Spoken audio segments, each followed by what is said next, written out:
आज हम बात करने वाले हैं बॉलीवुड की उस एक्ट्रेस के बारे में जिन्होंने 90s में अपने गानों और फिल्मों से सबका दिल जीता। मैं बात कर रही हूँ रवीना टंडन की। लेकिन सिर्फ ग्लैमर ही नहीं, उनकी जिंदगी में था मसाला भी। हार्ट ब्रेक, बिट्रेयल्स और चीटिंग। कैसे अजय देवगन ने एक ही टाइम पर रवीना और करिश्मा कपूर दोनों को अटेंशन दी, जिससे सेट पर कैट फाइट तक हो गया था। उन्होंने एक दूसरे के बाल तक खींचे। और फिर आए अक्षय कुमार, जिसने उनके साथ सीरियस रिलेशनशिप और एंगेजमेंट में धोखा दिया, मल्टीपल चीटिंग की और रवीना का पर्सनल और प्रोफेशनल लाइफ दोनों इफेक्ट हुआ। तो आज हम इस वीडियो में जानेंगे हार्ट ब्रेक, बिट्रेयल्स और अप्स एंड डाउन, और कैसे उन्होंने इन सबको पार करके खुद को फिर से बॉलीवुड में टॉप पर लाया।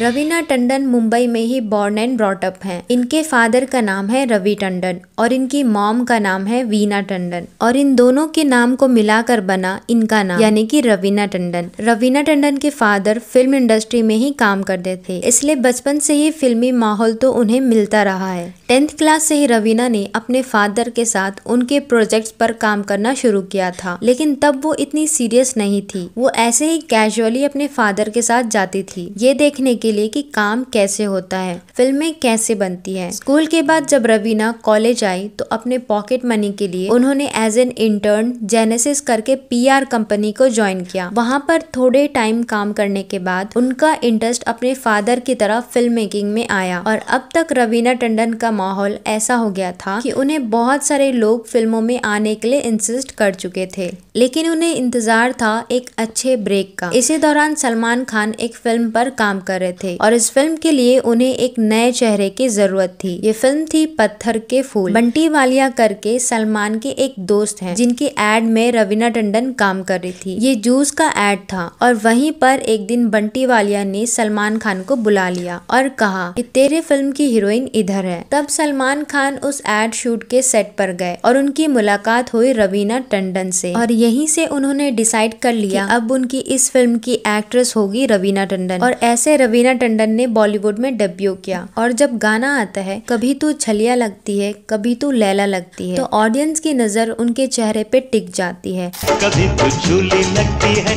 कभी तू चांदनी लगती है, कभी तू पापी लगती है। वो मोन्टाज जहाँ वो व्हाइट साड़ी में चलती है 70s हीरोइन की तरह, जहाँ एक फ्रेम में रवीना मीना कुमारी जैसी लगती है तो अगले फ्रेम में जीनत अमान वाली अदा। सलमान खान के साथ उनकी केमिस्ट्री तभी से ऑर्गेनिक थी। इसके बाद ईयर 92 में उनकी सेकेंड फिल्म आई संजय दत्त के साथ, जीना मरना तेरे संग।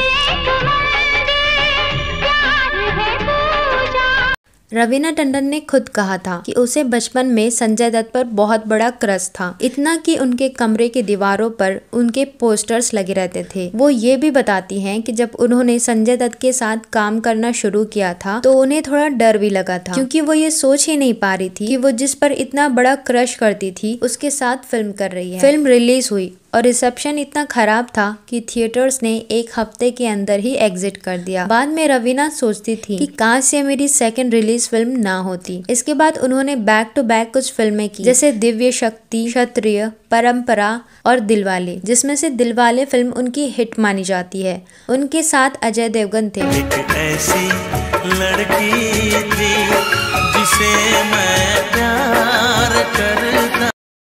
इस फिल्म में उनका रोल स्वीट, इनोसेंट और डीपली इमोशनल था। एक लड़की जो प्यार करती है और उस प्यार को हर मोड पर टेस्ट होता देखती है। लोगों ने नोटिस किया कि रवीना के एक्सप्रेशंस में एक डेप्थ है, एक सिंसियरिटी है, जो बहुत कम हीरोइन में देखने को मिलता है। और इस फिल्म की शूटिंग के दौरान ही दोनों एक दूसरे के करीब आ गए। रवीना अजय देवगन के प्यार में पागल हो गई और दोनों के अफेयर की चर्चाएं भी बॉलीवुड के गलियारों में गूंजने लगी थी। जहाँ एक तरफ रवीना टंडन अजय देवगन के लिए सब कुछ छोड़ने को तैयार थी, तो वहीं अजय एक साथ दो नावों पर सवार थे। वो रवीना टंडन के साथ साथ करिश्मा कपूर को भी दिल की कलम से खत लिखने में लगे हुए थे।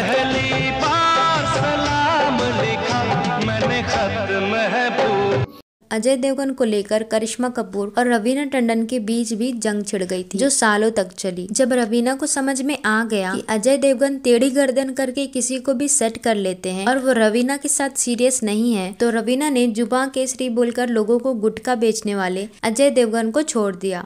बोलो जुबां केसरी।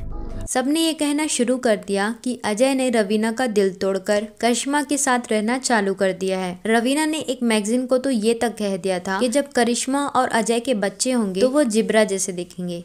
रवीना ने एक मैगजीन को तो ये तक कह दिया था कि जब करिश्मा और अजय के बच्चे होंगे तो जिब्रा जैसे दिखे। लेकिन अजय ने मीडिया के सामने साइलेंस तोड़ दिया और बोला वो झूठी पैदा हुई है, उन्हें एक साइकाइट्रिस्ट की जरूरत है। ये बात किसी आम इंसान ने नहीं, एक सुपरस्टार ने बोली थी। और रवीना ने बस एक सिंपल लाइन में जवाब दिया, my silence will scream louder than their word. और बस सब समझ गए कि ये किसके लिए बोला गया था। ये था रवीना का पहला हार्ट ब्रेक। और ऐसे करते करते रवीना ने करी 1 साल में 8 फिल्में, हर जॉनरा में, हर मोड में। हर एक पोस्टर पर उनका चेहरा होता था। फिर आई मोहरा, एक एक्शन थ्रिलर। लेकिन सबके लिए सिर्फ एक बात यादगार बन के रह गई, उनके फिल्म का गाना टिप टिप बरसा पानी, और उसमें भीगती रवीना टंडन। टिप टिप बरसा पानी।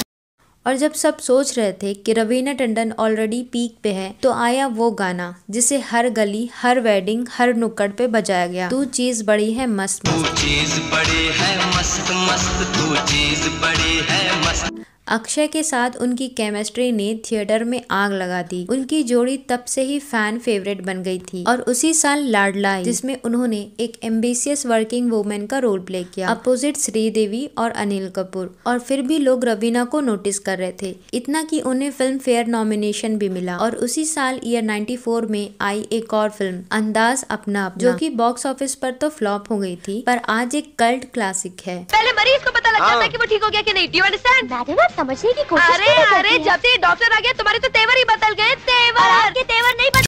और उस फिल्म में भी रवीना ने दिखाया कि वो सिर्फ ग्लैमर नहीं, फनी भी है। रवीना अब हर जगह फेमस थी, मूवी पोस्टर्स, गाने और मैगजीन, हर जगह ये हॉटी थी। लेकिन जितना उनका नाम स्क्रीन पर चमक रहा था, इतना ही उनकी पर्सनल लाइफ हेडलाइंस बना रही थी। उस वक्त इंडिया पाकिस्तान में वॉर चल रहा था और इसी बीच हमारे कई बहादुर सैनिक शहीद हुए थे। बट जब पाकिस्तान से बोला गया कि हमें हमारे सोल्जर्स की बॉडी दे दो, तो पाकिस्तान ने कहा हमें रवीना टंडन दे दो, और माधुरी दीक्षित भी। बट आपको क्या लगता है, दी होगी? बट ये रवीना टंडन नहीं है। इंडिया ने मिसाइल पर रवीना टंडन का नाम लिखा और भेज दिया पाकिस्तान। इस इंसिडेंट से आपको पता लग गया होगा कि रवीना कितनी फेमस थी। लेकिन अभी उनका कंट्रोवर्सी में आना बाकी था। मोहरा के सेट पर जहां बारिश थी, रोमांस था, वहीं एक नया रिश्ता भी क्वाइटली ब्लूम कर रहा था, अक्षय और रवीना टंडन का। इनकी ऑन स्क्रीन केमिस्ट्री से ज्यादा लोग इनके रियल लाइफ स्टोरी को लेकर एक्साइटेड थे। अब रवीना से मिलने से पहले अक्षय कुमार पूजा बत्रा को डेट कर रहे थे, लेकिन जब अक्षय की मुलाकात रवीना से हुई तो बस पूजा को डम कर दिया। रवीना उस टाइम एक सीरियस रिलेशनशिप चाहती थी, वो कोई कैजुअल डेटिंग नहीं करना चाहती थी। और ये बात उन्होंने अक्षय को शुरू से साफ साफ बोल दिया था। अक्षय ने भी उस वक्त रवीना से कहा था कि वो उनके लिए सीरियस है और रवीना ही वो लड़की है जिससे वो शादी करना चाहते हैं। अक्षय ने तो अपने पेरेंट्स को भी रवीना के पेरेंट्स से मिलवा दिया था और करीब 2 साल डेट करने के बाद दोनों ने एंगेजमेंट भी कर ली थी। यहाँ तक कि ऐसे खबरें भी आई थी कि दोनों ने चुपके से शादी भी कर ली थी। लेकिन बाद में रवीना ने इस बात को डिनाई कर दिया। रवीना के मुताबिक उनकी कोई शादी नहीं हुई थी, लेकिन हाँ, एक मंदिर में उनकी एंगेजमेंट जरूर हुई जहाँ उनके पेरेंट्स भी मौजूद थे। अक्षय नहीं चाहते थे कि शादी के बाद रवीना फिल्मों में काम करे और रवीना उस वक्त अक्षय से इतनी ज्यादा प्यार करती थी कि वो अपने करियर को छोड़ने तक को रेडी थी। एंगेजमेंट के बाद अक्षय ने रवीना से कहा था कि वो अपने सारे चल रहे प्रोजेक्ट पूरे कर ले और उसके बाद दोनों शादी कर लेंगे। रवीना ने उसके बाद कोई नया प्रोजेक्ट साइन नहीं किया, यहाँ तक कि जिन फिल्मों के लिए साइन कर चुकी थी उनमें से कुछ का तो साइनिंग अमाउंट भी वापस कर दिया। लेकिन इस रिलेशनशिप के दौरान अक्षय ने रवीना को कई बार चीट किया।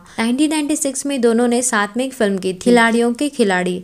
इस फिल्म में उनके साथ रेखा भी थी। अब फिल्म में अक्षय और रेखा के कुछ बोल्ड सीन्स थे और शूटिंग के दौरान दोनों की क्लोजनेस की खबरें आने लगी। यहाँ तक कहा जाता है कि रेखा अक्षय के लिए अपने घर से लंच बॉक्स तक लेकर आती थी। लेकिन जब रवीना को इनके अफेयर के बारे में पता चला ना, तो उन्होंने अक्षय को डिफेंड किया और सारा ब्लेम रेखा पर डाल दिया। अब ये थोड़ा अनफेयर भी था, क्योंकि एक हाथ से ताली नहीं बजती, राइट। लेकिन इससे साफ पता चलता है कि अक्षय ने रवीना को किस हद तक ब्रेन वॉश कर दिया था। रवीना को सब पता था कि अक्षय उन्हें चीट कर रहे हैं, फिर भी वो अक्षय का साथ दे रही थी। उसके बाद भी अक्षय की कई और एक्ट्रेसेस के साथ अफेयर की खबरें आती रही, लेकिन रवीना ने हर बार उन खबरों को इग्नोर किया। एक्चुअली में अक्षय ने रवीना के दिमाग में ये बात बिठा दी थी कि थोड़ा बहुत अफेयर होना कोई बड़ी बात नहीं है, क्योंकि बाद में जब रवीना ने ब्रेकअप का रीजन पूछा गया तो उन्होंने खुद कहा कि शायद मैं ज्यादा लॉयल्टी एक्सपेक्ट कर रही थी। मतलब अक्षय ने उन्हें ये बिलीव करा दिया था कि चीटिंग कोई बड़ी बात नहीं थी, ये तो नॉर्मल है।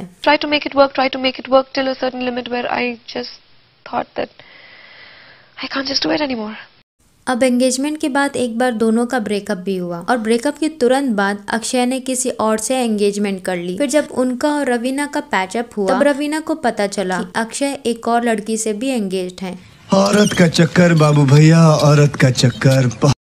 मतलब साफ है अक्षय एक साथ 2 लड़कियों से एंगेज थे। इस टाइम तक रवीना ने ऑलरेडी फिल्मों से दूरी बना ली थी। उन्होंने कई बड़े ऑफर्स ठुकरा दिए थे, जैसे दिल तो पागल है, विरासत, कुछ कुछ होता है, और बाद में ये सारी फिल्में सुपर हिट निकली। सोचो रवीना को कितना रिग्रेट हुआ होगा। लेकिन फिर भी रवीना ने रिलेशनशिप को एक और चांस दिया। वो फिर से रेडी थी शादी के लिए, पर तभी अक्षय ने उन्हें शिल्पा शेट्टी के साथ चीट कर दिया और यहीं से उनका रिलेशनशिप हमेशा के लिए खत्म हो गया। ब्रेकअप के बाद रवीना को 2 साल तक कोई फिल्में नहीं मिली। उनका पर्सनल और प्रोफेशनल दोनों लाइफ एकदम टूट गया था। रवीना ने बाद में कई इंटरव्यू में अक्षय के खिलाफ काफी कंट्रोवर्शियल स्टेटमेंट भी दिए। एक इंटरव्यू में तो उन्होंने ये भी बताया कि अक्षय नहीं चाहते थे कि उनका रिलेशनशिप दुनिया को पता चले, क्योंकि अगर सबको एंगेजमेंट की बात मालूम हो जाती तो उनकी फीमेल फैन फॉलोइंग कम हो जाती। सोचो जरा कितने हिपोक्रेट थे अक्षय। एक तरफ तो रिलेशनशिप छिपा रहे थे करियर बचाने के लिए, दूसरी तरफ रवीना से बोल रहे थे कि वो अपना करियर छोड़ दे रिलेशनशिप के लिए। और ये सिर्फ अक्षय की बात नहीं है। उस टाइम बॉलीवुड में अक्सर यही होता था कि शादी के बाद एक्ट्रेसेस को काम करने से मना कर दिया जाता था। लेकिन इतना सब होने के बाद भी अक्षय के करियर पर कोई फर्क नहीं पड़ा, न प्रोफेशनल लाइफ न पर्सनल लाइफ। उन्होंने शिल्पा शेट्टी को भी डम कर दिया और आज भी बॉलीवुड में रिलेवेंट है। साल में 2-3 फिल्में तो उनकी आती ही रहती है और ऊपर से उन्होंने अपनी इमेज भी पूरी तरह से व्हाइट वॉश कर ली है। लोग आज उन्हें एक लॉयल हस्बैंड मानते हैं, लेकिन सोचो अगर यही सब किसी एक्ट्रेस ने किया होता तो सोसाइटी कभी उसे एक्सेप्ट नहीं करती, जैसे रेखा के साथ हुआ था। अमिताभ के साथ अफेयर की वजह से उन्हें होम ब्रेकर और न जाने क्या क्या बोला गया, पर अमिताभ को किसी ने कुछ नहीं कहा। खैर 90s के आखिरी टाइम में जब बॉलीवुड में कॉमेडी का नया दौर शुरू हो रहा था, तब स्क्रीन पे छा गई एक और जोड़ी जो सबको हंसा हंसा कर पागल कर देती थी, गोविंदा और रवीना टंडन की। एक तरफ गोविंदा का कॉमिक टाइमिंग, दूसरी तरफ रवीना का फेशियल एक्सप्रेशन और उनका क्वर्की चार्म। दूल्हे राजा आई और लोग थिएटर में सिर्फ हंसे नहीं, तालियां भी बजा रहे थे। शाहजहां ने मुमताज के लिए एक ताजमहल बनाया था,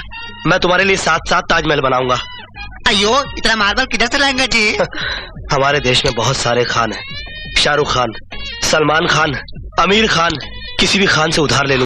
फिर आई बड़े मियाँ छोटे मियाँ, जहाँ अमिताभ बच्चन और गोविंदा के बीच में रवीना अपना स्पेस स्टील कर गई थी। उनकी टाइमिंग, ठुमके और एक्सप्रेशन सब कुछ इतना क्रिस्प था कि स्क्रीन पर सिर्फ मस्ती नहीं मैजिक था।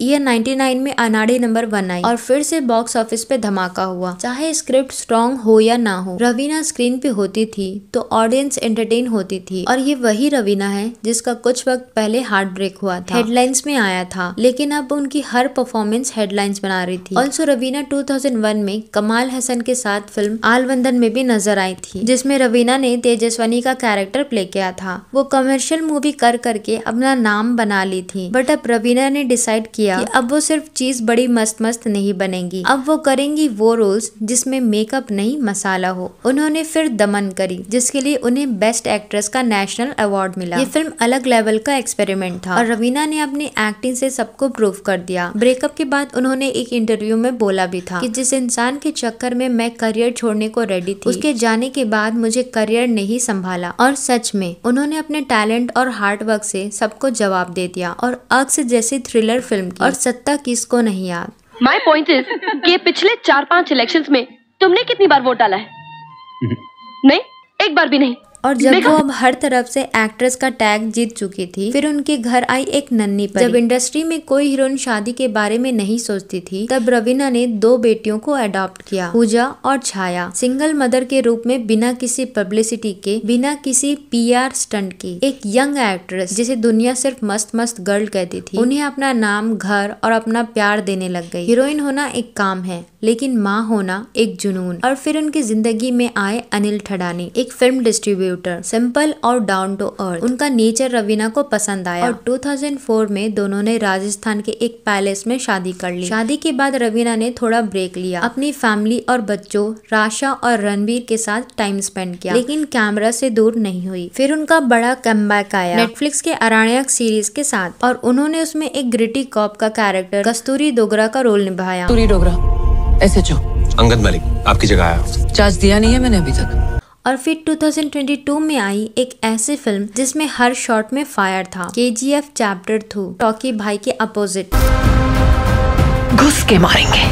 और ये फिल्म बन गई 3rd हाईएस्ट ग्रोसिंग फिल्म। फिर 2023 में उन्होंने वन फ्राइडे नाइट नाम की थ्रिलर फिल्म की। 2024 में रवीना ने पटना शुक्ला और गुड़चड़ी जैसी फिल्मों में काम किया। तो वहीं 2024 में उन्होंने कर्मा कॉलिंग नाम की थ्रिलर फिल्म में काम किया। अब बात करते हैं कुछ इंटरेस्टिंग फैक्ट्स के बारे में। आलिया भट्ट के फैंस जानते होंगे ईयर 2016 में उनकी एक फिल्म आई थी कपूर एंड सन्स, जिसका एक गाना बहुत ही पॉपुलर हुआ था, कर गई चुल। इस गाने में एक लाइन है, क्या नाचे तो दिल्ली हिले है लंदन, मटक मटक जैसे रवीना टंडन।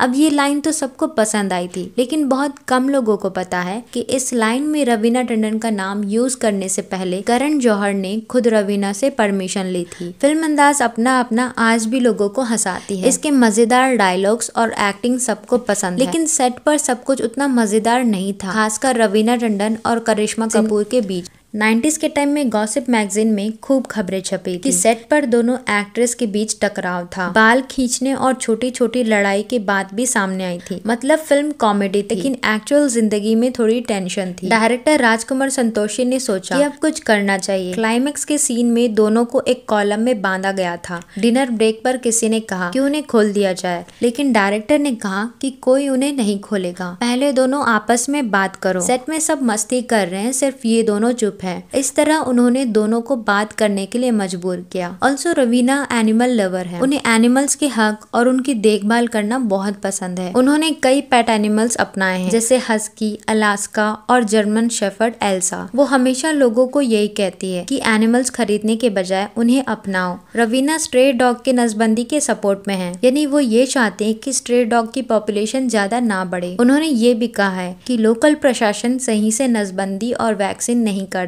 इसलिए स्ट्रे डॉग की पॉपुलेशन बढ़ती जा रही है। ये सब दिखाते हैं कि सिर्फ फिल्मी ग्लैमर ही नहीं, बल्कि उनकी सोच और काम उन्हें एक अच्छी इंसान बनाती है। तो ये है वो कहानी जहाँ हार्ट ब्रेक, चीटिंग और बिट्रियल ने रवीना टंडन को तोड़ा, लेकिन उनके टैलेंट और डिटर्मिनेशन ने उन्हें फिर से बॉलीवुड में टॉप पर ला दिया। इस वीडियो में आपके क्या थॉट्स हैं मुझे कमेंट करके जरूर बताना। वीडियो अच्छी लगी हो तो लाइक एंड ऐसे इंटरेस्टिंग बॉलीवुड स्टोरीज के लिए चैनल को सब्सक्राइब करना। मिलती हूँ आपको नेक्स्ट वीडियो में, तब तक के लिए bye bye and take care.